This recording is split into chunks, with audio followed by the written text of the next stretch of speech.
प्रिय मित्रों, सादर नमस्कार। भाद्रपद माह के शुक्ल पक्ष के अंतिम दिन जब सूर्यदेव कन्या राशि में गोचर होते हैं, तब हम सभी भगवान विश्वकर्मा जी की पूजन करते हैं। यह उत्सव प्रायः मुख्य रूप से विश्वकर्मा जी के 5 पुत्रों मनु, मय, त्वष्टा, शिल्पी और देवज्ञ की संतानों द्वारा मनाई जाती है, जो कि अपने देवशिल्पी की विद्या से संसार के कार्यों में अपना योगदान देते आए हैं। भगवान विश्वकर्मा को विश्व का निर्माता और देवताओं का वास्तुकार माना गया है। यह त्योहार भारत के अलावा नेपाल में भी बड़े धूमधाम से मनाया जाता है। यह पर्व हमारे देश के कर्नाटक, असम, पश्चिम बंगाल, बिहार, झारखंड, ओडिशा, त्रिपुरा और उत्तर प्रदेश में प्रतिवर्ष 17 सितंबर को मनाया जाता है। एक प्रश्न मन में उठता है कि विश्वकर्मा पूजा और मकर संक्रांति अंग्रेजी कैलेंडर की तय तारीख को ही क्यों मनाया जाता है? इसका उत्तर हमारे तिथि चंद्र और सूर्य पर आधारित होते हैं। चंद्रमा की कलाओं में परिवर्तन होने से 15 दिन कृष्ण पक्ष और 15 दिन शुक्ल पक्ष की तिथियां प्रकट होती हैं। इन चंद्र कलाओं पर निर्भर तिथियों से हमारे सभी व्रत और त्योहार का आगमन होता है, परंतु ये दो त्योहार सूर्य के तिथियों पर निर्भर करती है। जब सूर्य मकर राशि में गोचर करते हैं, तब मकर संक्रांति का पर्व मनाया जाता है और सूर्य हर वर्ष 14 या 15 जनवरी को मकर राशि में प्रवेश कर जाते हैं। इसी तरह 17 सितंबर को सूर्य कन्या राशि में प्रवेश कर जाते हैं। इसीलिए 17 सितंबर को तय तारीख में ही श्री विश्वकर्मा जी की जयंती मनाई जाती है।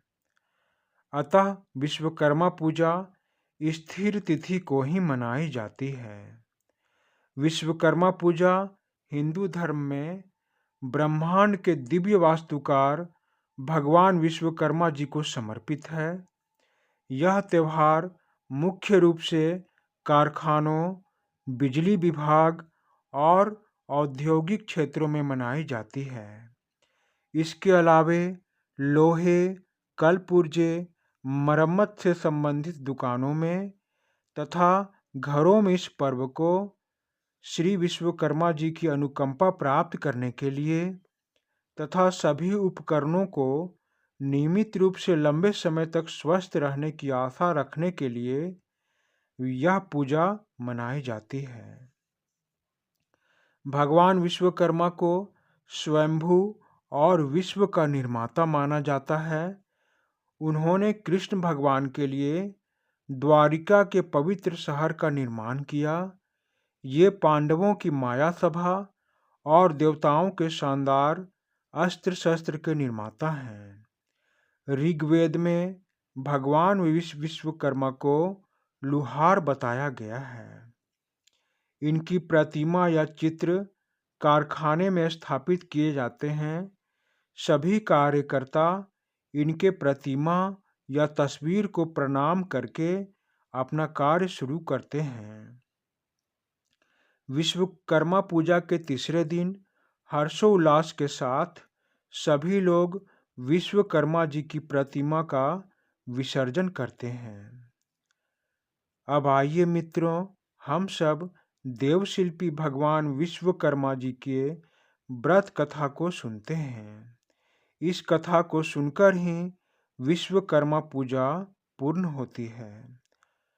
पौराणिक कथा के अनुसार इस सृष्टि के निर्माण करने हेतु भगवान नारायण क्षीर सागर में शेषनाग की शैया पर विराजमान थे।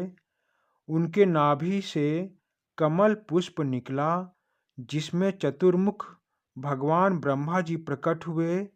भगवान विष्णु ने देवलोक के समान एक पृथ्वी का निर्माण करने के लिए ब्रह्मा जी को कहा। फिर ब्रह्मा जी ने अपने पुत्र धर्म को यह काम सौंपा, क्योंकि उनके पुत्र धर्म बड़े अनुभवी शिल्पी थे।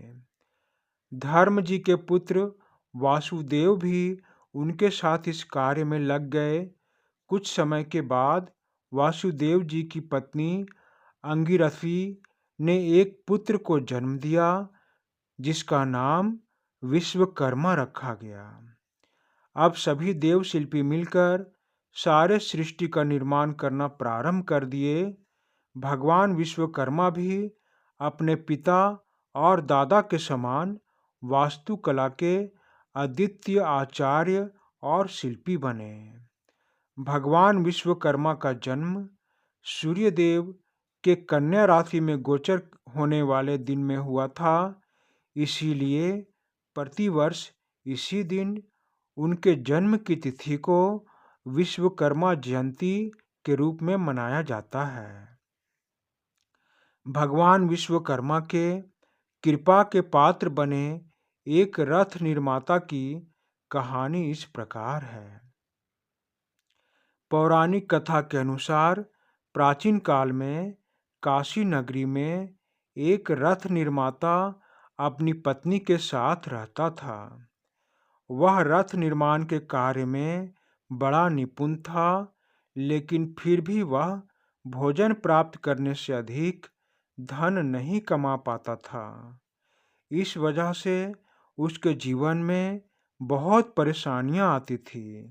इतना ही नहीं, वह अपने आप को संतान ना होने से बहुत दुखी महसूस करता था।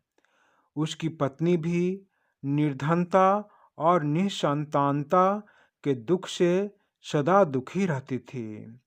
वे दोनों पुत्र प्राप्ति के लिए देवी देवताओं के मंदिर जाया करते थे, परंतु फिर भी लंबे समय तक उन्हें पुत्र की प्राप्ति नहीं हुई। उनके दुख को देखकर एक दिन उनका पड़ोसी एक ब्राह्मण ने उनसे कहा, हे विप्रवर, आप दोनों हर अमावस्या को भगवान विश्वकर्मा जी की पूजा करो। वे तुम्हारी संतान पाने की इच्छा को अवश्य ही पूरा करेंगे। यह सुनकर रथ निर्माता और उसकी पत्नी बड़े प्रसन्न हो गए। अब वे हर अमावस्या को भगवान विश्वकर्मा की पूजा बड़े श्रद्धा भाव से करने लगे। उनकी भक्ति को देखकर भगवान विश्वकर्मा अत्यंत प्रसन्न हुए और उन्होंने उन्हें पुत्र प्राप्ति का वरदान दे दिया।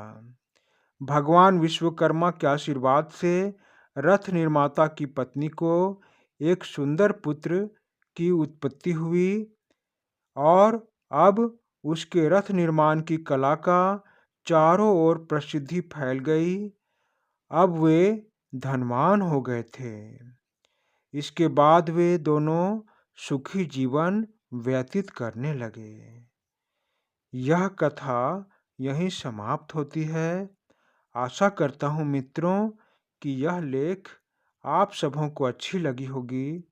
कृपया मेरे इस चैनल को सब्सक्राइब करें, लाइक करें। धन्यवाद मित्रों, धन्यवाद।